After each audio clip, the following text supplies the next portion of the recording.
Video में हम लोग सबसे ज़्यादा इम्पोर्टेंट टॉपिक्स के बारे में बात करने वाले। व्हाट इज़ वेरिएबल, वेरिएबल का यूज़ क्या है, वेरिएबल मेमोरी में वर्क कैसे करता है, साथ ही वेरिएबल के रूल्स क्या होते हैं एंड टाइप्स ऑफ वेरिएबल। तो चलिए स्टार्ट कर दें। What is variable? A variable is a name, memory, location use to store data that can change during program execution.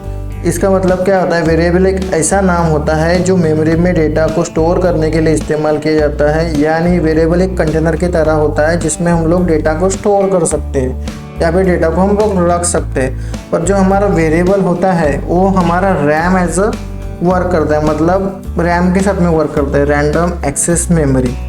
RAM का मतलब क्या होता है? रैंडम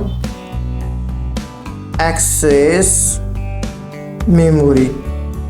जो भी हमारा ऑपरेशन होता है वो टेम्पररी डेटा स्टोर करता है, टेम्पररी डेटा को स्टोर करता है। टेम्पररी मतलब जब भी हम लोग प्रोग्राम को रन करते हैं, प्रोग्राम को एग्जीक्यूशन करते हैं, तब ये हमारा वेरिएबल जो है वो रैम में एक डेटा को होल्ड करके रखता है, स्टोर करके रखता है। जैसे कि फॉर एग्जांपल इसका एक सिंटैक्स होता है, तो चलिए इसका सिंटैक्स देखते हैं हम लोग।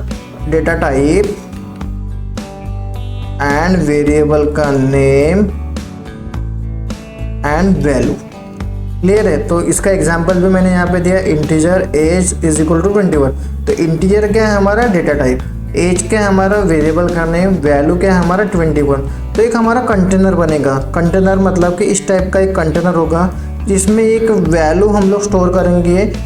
तो जैसे हम लोगों ने यहाँ पे डेटा टाइप लिया इंटीजर, तो इंटीजर क्या करता है ना, 4 बाइट को होल्ड करके रखता है। मतलब एक 4 बाइट की हमें एक स्पेस दे देगा जिसमें हम लोग ऑपरेशन करने वाले। जैसे अभी एज है तो यहाँ पे एज के लिए एक ब्लॉक बोल सकते हैं आप, क्रिएट हो जाएगा मेमोरी के अंदर में, और यहाँ पे हमारा वैल्यू स्टोर रहेगा। ये 21 क्या है? वैल्यू।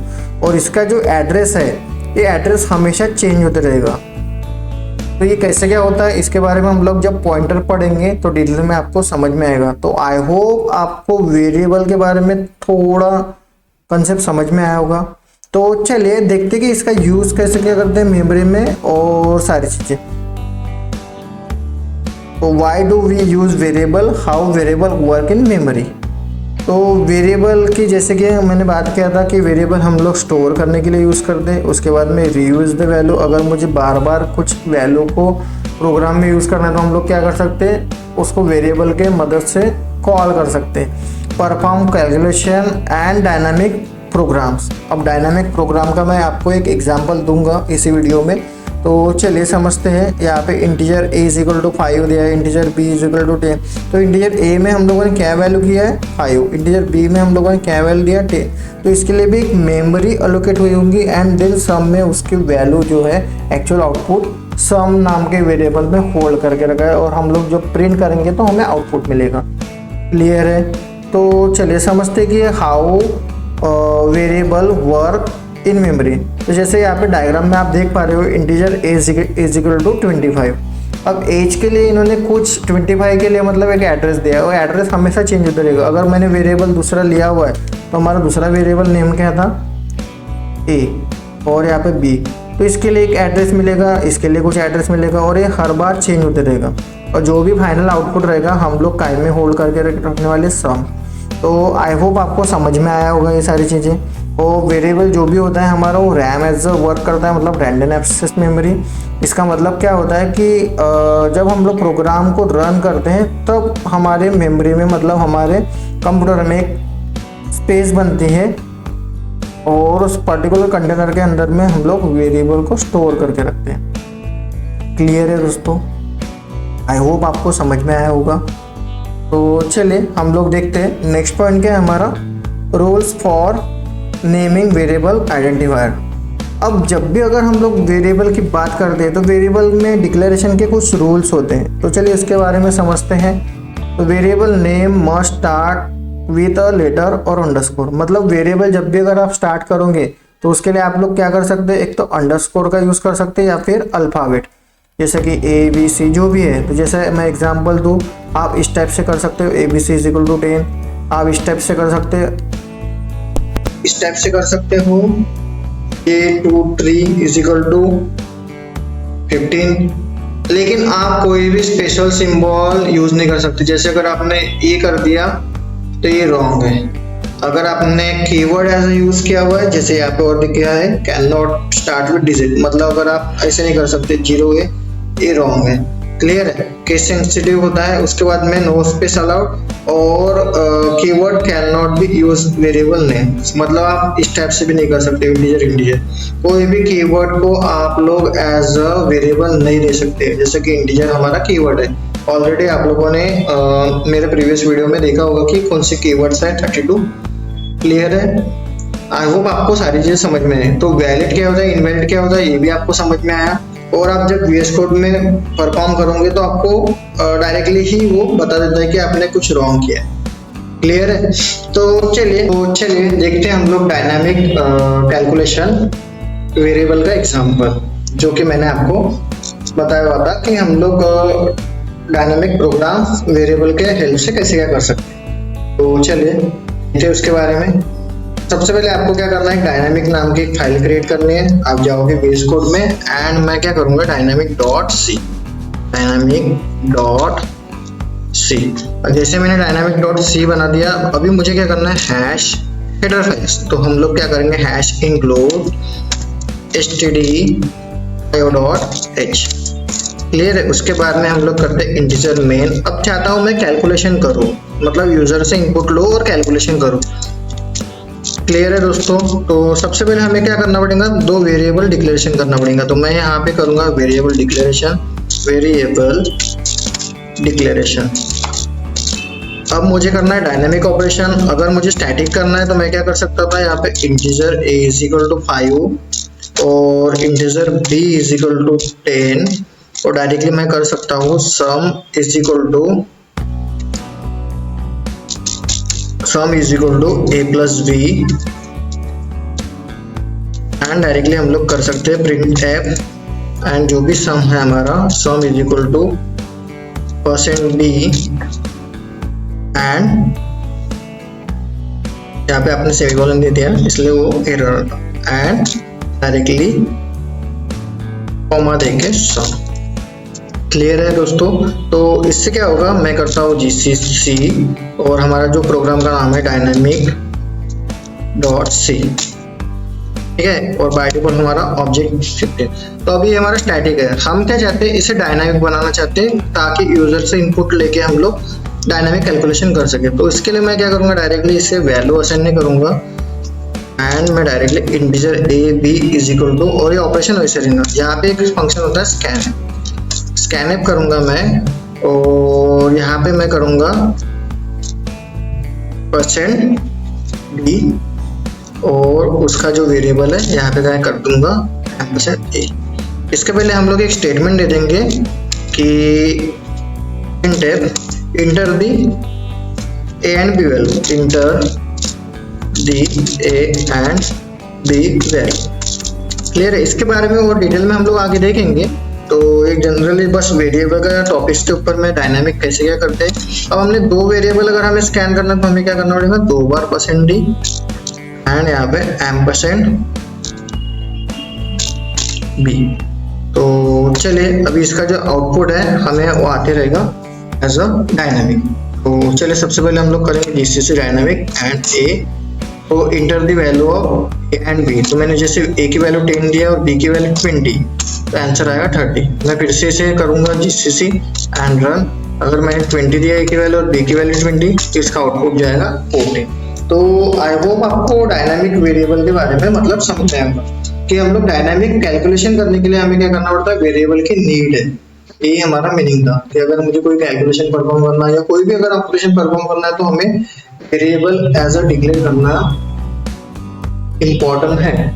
आई होप आपको वेरिएबल के बारे में समझ में आया होगा। तो चलिए अभी हम लोग नेक्स्ट टॉपिक हमारा पढ़ते हैं, types of variable in C। ज़्यादा इम्पोर्टेंट, क्योंकि प्रोग्रामिंग करने के लिए हमें इसके बारे में हर एक चीज पता होनी चाहिए कि कौन से लोकल वेरिएबल है, हम लोग ग्लोबल वेरिएबल किसे बोलते हैं, स्टैटिक वेरिएबल किसे बोलते हैं। तो हमारे 3 टाइप्स के वेरिएबल होते हैं। एक होता है हमारा लोकल वेरिएबल, दूसरा होता है हमारा ग्लोबल वेरिएबल, एक होता है हमारा स्टैटिक वेरिएबल। ठीक है। तो सबसे पहले हम लोग लोकल वेरिएबल के बारे में अगर एक्सप्लेन में करता तो लोकल वेरिएबल इनसाइड फंक्शन, मतलब किसी फंक्शन के अंदर में, किसी बॉडी ऑफ ब्लॉक के अंदर में हम लोग इसे यूज करते थे। इसका प्रैक्टिकल हम लोग देखेंगे तो समझेंगे। और अगर मैं आपको डेफिनेशन बताऊं तो लोकल वेरिएबल यह वेरिएबल जिसे किसी फंक्शन या ब्लॉक के अंदर डिक्लेयर किया जाता है। यह वेरिएबल सिर्फ उसी फंक्शन या ब्लॉक के अंदर ही यूज किया जा सकता है, बाहर नहीं। जब भी हम लोग प्रोग्राम शुरू करते हैं तब नहीं होता, जब फंक्शन हम लोग कॉल करते हैं तब ये वेरिएबल बनता है। जब भी हम लोग फंक्शन को कॉल करते हैं, फंक्शन क्या होता है आगे आपको समझ में आएगा, लेकिन यहाँ पे जैसा एग्जांपल आप देख पा रहे हो वॉइड टेस्ट, ये हमारा एक फंक्शन होता है। तो वेरिएबल जो भी हमारा लोकल वेरिएबल है हम फंक्शन के अंदर ही यूज करते हैं। तो चलिए इसका हम लोग प्रैक्टिकल करके देखते हैं। आई होप आपको समझ में आ जाएगा प्रैक्टिकल के हिसाब से। तो चलिए मैं करूँगा सबसे पहले स्टार्ट, और हम लोग अभी लोकल वेरिएबल का एक प्रोग्राम देख रहे हैं तो मैं लोकल वेरिएबल के हिसाब से आपको एक्सप्लेन करूंगा। उसके बाद में ग्लोबल वेरिएबल के लिए भी हम लोग एक प्रोग्राम देखेंगे, और उसके बाद में स्टैटिक वेरिएबल के बारे में भी हम लोग अच्छे से समझेंगे। तो चलिए सबसे पहले मैं क्या करता हूँ, यहाँ पे एक फाइल बना लेता हूँ, यहाँ पे डेमो नाम की फाइल बना लेता हूँ, demo.c। क्लियर है। तो जब भी अगर आपने फाइल बनाए तो आपको क्या करना है, हेडर फाइल तो पहले चाहिए, तो हम लोग क्या करेंगे, हेडर फाइल इंक्लूड कर देंगे, इंक्लूड क्लियर, इंक्लूड अब stdi.h, ये हमारा हो गया। उसके बाद में हम लोग करते हैं इंटीजर मेन से हमारा स्टार्ट होता है प्रोग्राम, एंड उसके बाद में हम लोग करेंगे डायरेक्टली प्रोग्राम।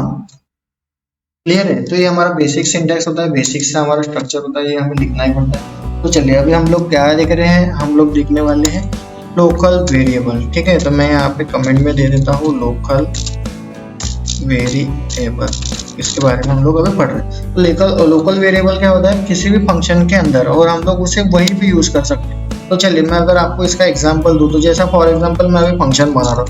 अब फंक्शन बनाने के लिए हम लोग अभी मैं कमेंट दे देता हूँ, तो मैं कोई भी टाइप का एक फंक्शन बना सकता हूँ। जैसे कि अभी मैंने मान के चलो एक वॉइड टेस्ट नाम का मैंने एक फंक्शन बना दिया, टेस्ट। ठीक है, एक वॉइड टेस्ट नाम का मैंने अगर फंक्शन बना दिया, और मैं क्या करूंगा, इस फंक्शन के अंदर में कुछ वैल्यू को डिक्लेयर करता हूँ। जैसे कि मैंने वेरिएबल डिक्लेयर किया इंटीजर x = 10। ये जो हमारा है इसे हम लोग बोल सकते हैं लोकल वेरिएबल। ठीक है, वेरिएबल, इससे आप कहीं और यूज नहीं कर सकते, सिर्फ ब्लॉक ऑफ मतलब कोड, मतलब जो फंक्शन है टेस्ट उसके अंदर ही आप इसे यूज कर सकते हो।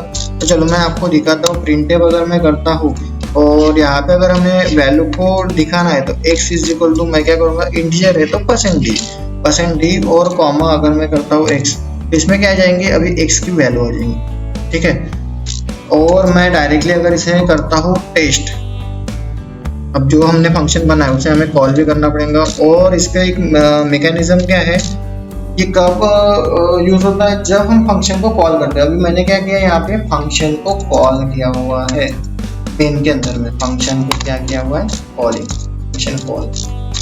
आई होप आपको समझ में आएगा। हम लोगों ने एक फंक्शन बनाया है टेस्ट नाम का, उसके अंदर एक वेरिएबल डिक्लेयर किया है इंटीजर x = 10, और इस फंक्शन को हम लोग मेन के अंदर में कॉल करते हैं। चलो अभी हम लोग इसे रन करके देखते हैं। तो सबसे पहले मैं जाऊंगा cmd gcc, और हमारा प्रोग्राम का नाम है demo.c। ठीक है, और इसका जो आउटपुट आएगा वो एज अ ऑब्जेक्ट, तो x = 10। मैंने क्या बोला था कि हम लोग इसे आउटसाइड में यूज नहीं कर सकते। क्या मैं इस प्रिंटफ को यहाँ पे यूज कर सकता हूँ, मैं Ctrl+C करता हूँ और मैं इसे करने का ट्राई करता हूँ, तो आपको आ जाएगा एरर।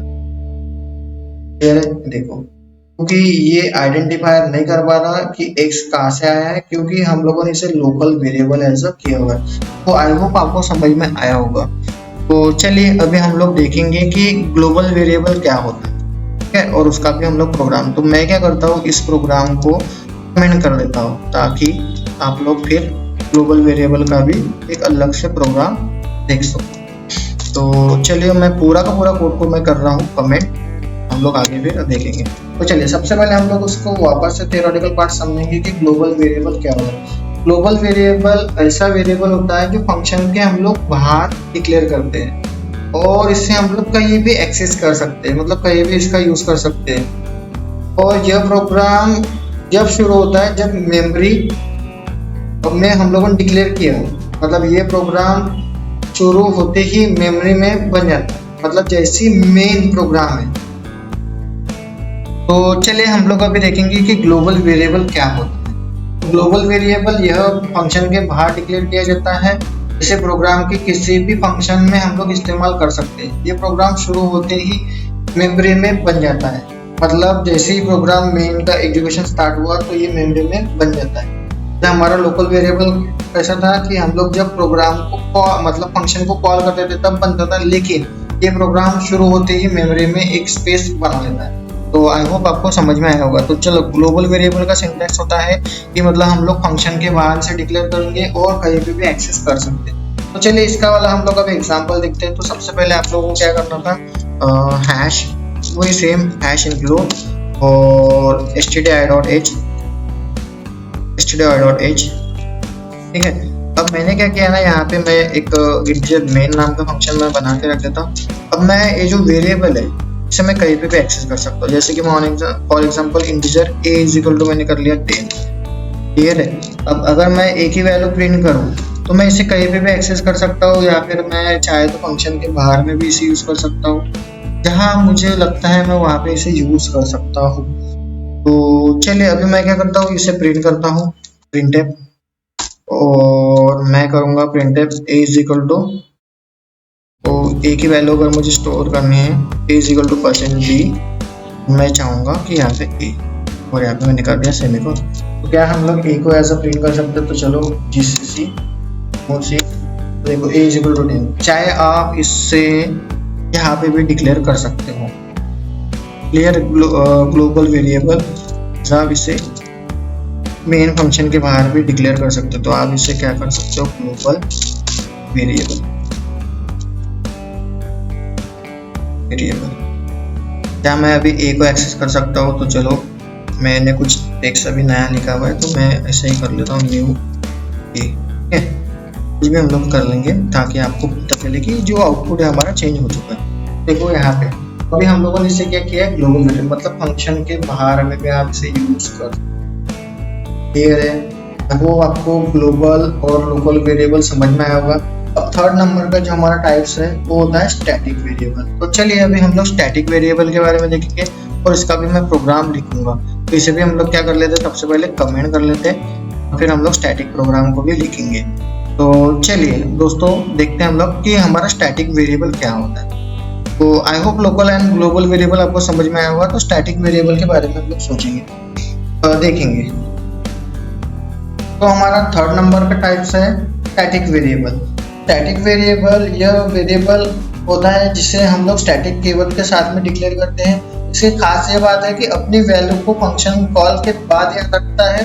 मेमोरी प्रोग्राम शुरू होने पे बनता है, फंक्शन खत्म होने के बाद भी वैल्यू डिस्ट्रॉय नहीं होती, मतलब फंक्शन अगर खत्म हो गया फिर भी उसकी जो पहली जो वैल्यू थी ओल्ड वाली वो उसी फंक्शन में अवेलेबल रहती है। तो चलो मैं अभी आपको इसका एक एग्जांपल बताऊं, मतलब कि फंक्शन के एंड होने पे भी जो वैल्यू है वो डिस्ट्रॉय नहीं होती।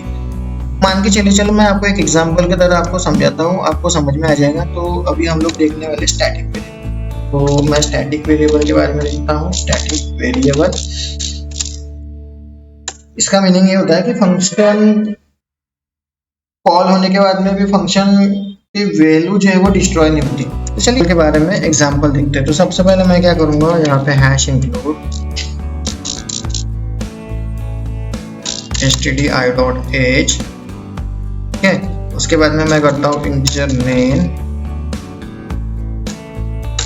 और अभी हम लोग एक फंक्शन बनाएंगे, जैसे कि मैं बनाता हूँ void count नाम से, ठीक है, void count। और इसके अंदर में हम लोग क्या करेंगे, एक वेरिएबल एज अ स्टैटिक। तो अगर हमें स्टैटिक करना है तो हम लोग क्या करेंगे, स्टैटिक कीवर्ड का यूज करेंगे, और वेरिएबल का नाम है हमारा integer a is equal to 0 लिया इनिशियली। मैं चाहता हूँ कि a++ हो जाए, मतलब इसमें इंक्रीमेंट हो जाए, और मैं प्रिंटफ करूंगा a को। तो a is equal to %d, क्योंकि इंटीजर है, कॉमा a, और मैं इसे कर दूंगा सेमीकोलन, और मैं क्या कर सकता हूँ, इसे स्लैश।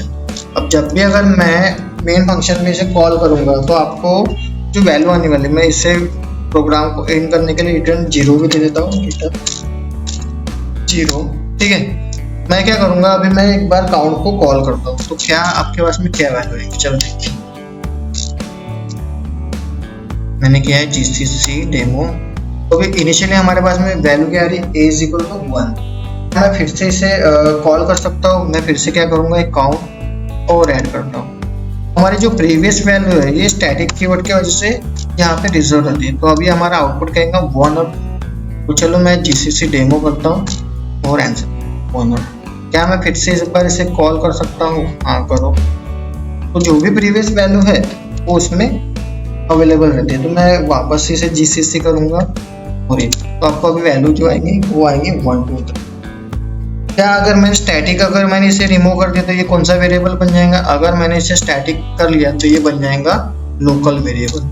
चलो लोकल वेरिएबल अब ये बनने वाला है। अगर मैंने इसे स्टैटिक हटा दिया तो इसकी जो वैल्यू है वो क्या आने वाली है? 1 1 1 ही आएंगे। क्यों? क्योंकि अभी ये होल्ड करके नहीं रखता है, तो जो भी इसकी वैल्यू है a = 0 है तो यहाँ पे हमारी +1 हो गया, मतलब 1। तो यहाँ पे आपको आंसर जो आएगा वो 1 1 1 आएगा। तो चलो देखते हैं हम लोग। आई होप आपको समझ में आया, तीनों वेरिएबल समझ में आए, लोकल वेरिएबल, ग्लोबल वेरिएबल और स्टैटिक वेरिएबल। तो दोस्तों अगर आपको ये वीडियो पसंद आई हो तो जल्दी से वीडियो लाइक कीजिए, चैनल को सब्सक्राइब कीजिए और बेल आइकन पर क्लिक कीजिए ताकि आपको मिलते रहे हर नए वीडियो का नोटिफिकेशन। मिलते हैं नेक्स्ट वीडियो में, तब तक के लिए हैप्पी कोडिंग।